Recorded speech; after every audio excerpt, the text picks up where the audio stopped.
Ben and I met his senior year in college, and we dated for about 6 years. We got married on his birthday in the year 2000, and then relocated to Milwaukee, Wisconsin. At the time, I was a golf professional, so I was traveling around playing golf, and quickly reached the point where I wanted to settle down and start a family. We tried everything. We were doing acupuncture, we were doing everything we could possibly do, and got to the point about 2 years in where we ended up going the in vitro route. And we did 2 cycles of in vitro. Again, we were incorporating other more natural, everything we possibly could. At one point in time, I think we had 1 egg left, and we had just decided, maybe we need to look into adoption. And then we did finally get pregnant on the last round of in vitro, but that was an ectopic pregnancy. And at that point, we were done. I mean, it's exhausting mentally, physically. And so we started looking into adoption, and it was, about a month later, we got pregnant. And so no one can really explain it, but we got pregnant and we were ecstatic.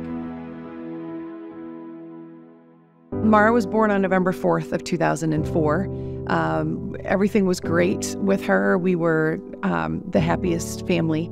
About, I would say, 6 months, probably starting in the spring of 2005, I started having these episodes. Jennifer would make the comments that when she was blow drying her hair, she would start to feel lightheaded. And then that quickly transitioned into, well, I'm blow drying my hair with my head down, and I have to sit down, or I have fallen down. Anything from me being in the shower and collapsing in the shower to I would have my hands above my head with the hairdryer, and I would get lightheaded and I would pass out.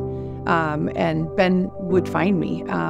Unfortunately, there were times where I would be in the shower and Mara would be in her little exercise saucer, and I would wake up and I'm kneeling over the shower and Mara's screaming and I don't know anything.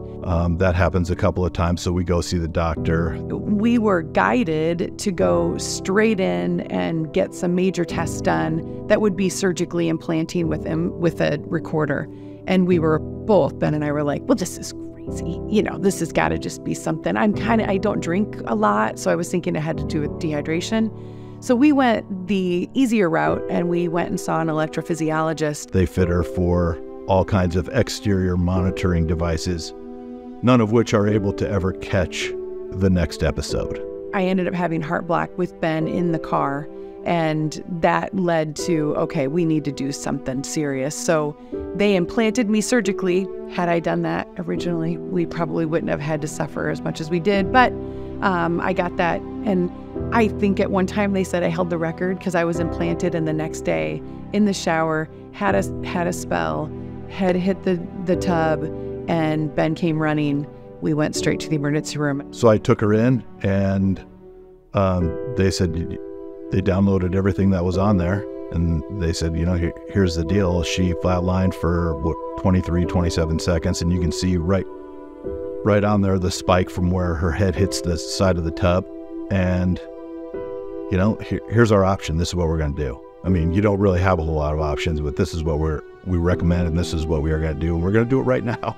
And I was implanted with a pacemaker, and that was May of 2006.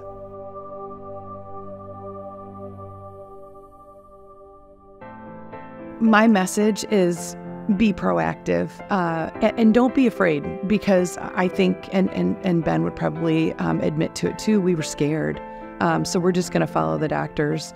But in hindsight, had we gone the more evasive route, we would have probably gotten an answer a lot sooner. Do I wish maybe we would have gone just, right into the pool head first with an implantable device, and maybe that would have saved 3 months worth of stress and anxiety? Yeah.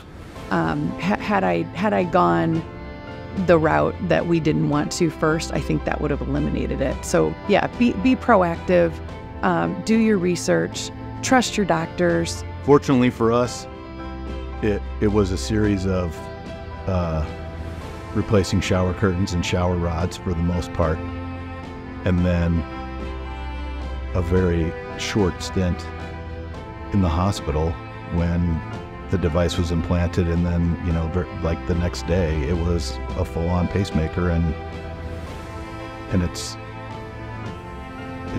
done everything that they said it was going to do. I mean, I have to believe the professionals, right? I mean, I've studied up a little, but that's what they do. And they're keeping me alive. I don't have any episodes anymore. And here I am today.